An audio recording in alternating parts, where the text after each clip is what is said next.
Imagine a poor boy in a small village who works in the fields for 17 hours every day, just for one square meal a day. Now imagine that this boy became the owner of a car company worth lakh crore in the future. This is the story of the founder of Hyundai. Chung Ju-young was born in 1915 in a small village in Korea. He wanted to become a school teacher, but his family was so poor that he couldn't study much. As a child, he had to work in the fields with his family.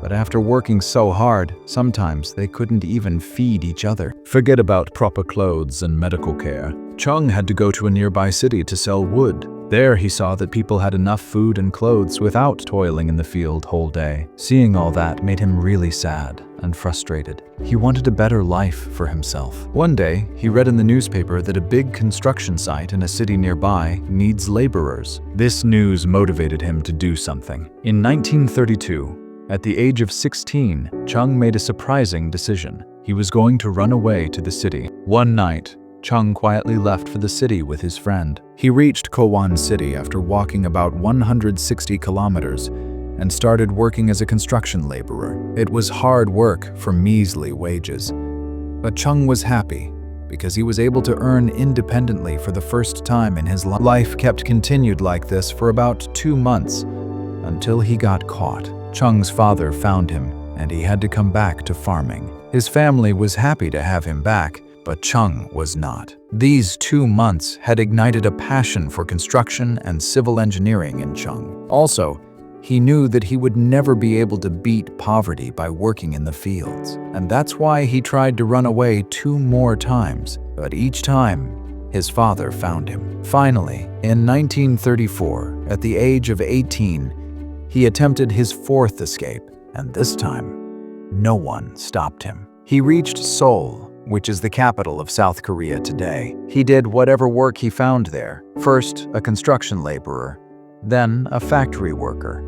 And finally, he got a delivery boy's job in Bokyang rice store. Customers and the shop owners were so impressed with his work that in just 6 months, he became the store's manager. After this, Chung worked very hard to grow the shop. In 1937, store's owner fell seriously ill and took a surprising decision. Thanks to Chung's hard work, he handed the store over to him. At the age of 22, Chung had become the owner of a business from an employee. In the next 2 years, Chung worked even harder, built trust and reputation in the market, which helped him grow his business. Everything was going well, but then suddenly, a tragedy occurred. It was World War II era, and Japan ruled Korea. Japan wanted sufficient rice supply for their army during the war, and it overtook all the rice shops in Korea, including Chung's rice shop. All of his hard work was destroyed at once. Chung was very sad, but he didn't give up. If I put my heart and soul sincerely into whatever work I am doing, I will surely succeed. With this thought, he started looking for a business that the Japanese government couldn't control. Soon, he started focusing on the car repair business. In 1940, he took a loan of 3,000 won and opened an auto service garage. But this time, he was so unfortunate that the garage burnt down just after a month of opening, and everything was burnt to ashes. Chung's situation was very difficult. He had to pay his loan and compensate his customers for the loss. A normal person could easily give up in such a situation, but like always, Chung faced a problem head first. He took another loan of 3,500 won and built an even better garage. Chung realized that the biggest problem for the customers was the long time period it took to get their cars repaired. That's why he made speed his main focus. Where his competitors took 20 days for certain repairs, Chung's garage would do them in 5 days. His garage was so successful that in the next 3 years, i.e. till 1943, his workforce grew up to 80 employees. By this time, Chung had repaid all of the loan and settled his family in Seoul. Business was growing rapidly, but then another disaster struck. Japan needed to make war-related equipment for World War II. So, Japan took his garage's ownership and merged it with a local steel plant. Once again, his business was taken away from him. Chung had come back to square one. He was forced to return to his village with his family, but this time, he had 50,000 won saved. and he was confident that he would establish another business. With the end of World War II, Japan's rule in Korea also ended. Northern areas of Korea had Soviet Union's influence, and America's in the southern area. Both of them fought the war against Japan in World War II. That's why Korea was divided between North and South Korea. Chung came back to Seoul in 1946 and restarted his car repair business. Business was old, but this time the name was new: Hyundai Auto Service. Hyundai means modern. The car repair business was going on well, and that's when Chung noticed that America was constructing buildings for its military forces. He spotted a big opportunity in the construction business. He didn't have much experience in construction, but he still had that passion for construction that he had since he worked as a laborer in the past. That's why, at the age of 31, in 1947, he created the Hyundai Civil Works Company and entered the construction business. He got many small projects in the beginning, but by the 1950s started, his company was getting major construction projects, and now this was his major business. Everything was going fine, but we saw another twist in the tale. In June 1950, North Korea attacked South Korea. North Korean troops were very close to Seoul. That's why Chung had to escape to Busan with all of his savings. But even after such a big crisis, Chung didn't give up. At that time, US Army was fighting North Korean Army along with South Korea, and they needed tents, warehouses, and army headquarters. Chung observed that Americans had no shortage of money. They just wanted reliable and timely delivery, and Chung gave it to them. He started with a small team and adopted the can-do motto. If the price is right, they would. Any construction project. A war was underway, and he had to face many problems and many losses. But once he gave his word, he never left any project in the middle. Due to this reliability, he developed strong relationship with Americans. The war ended in 1952, but Chung continued getting contracts from America. Later, in order to rebuild the country, South Korean government began building bridges, dams, and roads rapidly. Hyundai played a major role in all this and had exponential growth in the business. South Korea's biggest dam, Soyeong Dam, and the most important expressway, Gyeongbu Expressway, was made by Hyundai. In 1960s, Chung had reached his early 50s and owned a successful construction company owner, but he wasn't satisfied with this. Chung had already built thousands of kilometers of roads, and now it was time to build cars to run on those roads. In 1967, Chung established the Hyundai Motor Company. In 1968, he had a deal with Ford, in which he was going to assemble the Cortina cars. This joint venture ran successfully for 2 years, after which conflict started developing between the two companies. Ford didn't want Hyundai to build its own cars, and that's why, in 1973, Chung ended that partnership and started looking for new partners immediately. He tried to partner with General Motors and Volkswagen for their manufacturing technology,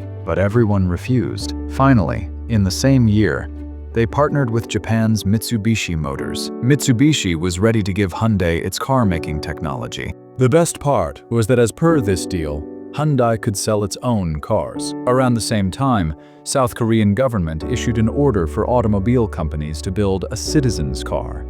A car that is affordable and reliable, and only uses parts made in South Korea. In 1976, Chung set up a new plant, and Hyundai produced South Korea's first ever mass-produced car, Hyundai Pony. Due to its affordability, this car was so successful in South Korea that Hyundai captured 60% market share. It became the biggest car company in South Korea. But there was one catch. The total car market of South Korea was only 30,000 cars. It was not sufficient to be profitable. Also, although Hyundai Pony was successful in South Korea, it was a huge failure in the overseas market. The quality of the car was not good. Its paint would fade in the heat, and it often had mechanical issues. Due to these reasons, Hyundai Motor Company had been in loss for the last 7 years. People suggested Chung that he should close the company immediately, but Chung's decision shocked everyone. Instead of closing, he was planning to build a new car factory that would manufacture 300,000 cars annually. The company's management couldn't understand this decision. Who will buy 3 lakh cars in a market of 30,000 cars? But Chung knew the answer. South Korean economy was growing rapidly, and thousands of people were becoming economically empowered every year. That meant that the demand for cars was going to increase rapidly in the coming years. Plus, Hyundai's new cars were specifically made to export to foreign countries. This factory was built in 1980, and in 1982, Hyundai launched Pony 2 with many improvements. This car was not only a huge hit in South Korea, but it was also successfully exported to Africa, Latin America, and Canada. In the next few years, Hyundai sold 400,000 cars and became profitable. Hyundai was now established as a decent car company on a global level, but the toughest and biggest car market in the world, USA, was still to crack. Internationally, it was important to be successful in the USA, to become a major car company from a decent car company. When Hyundai studied the US market, it realized that Japan had captured the compact car segment, and there's already cutthroat competition in mid- and large-sized American car market. That's why Hyundai targeted the subcompact car market, where the competition was virtually zero. Also, Hyundai saw that there's a huge second-hand car market in the USA. They offered their new Hyundai Excel at the price of a second-hand car.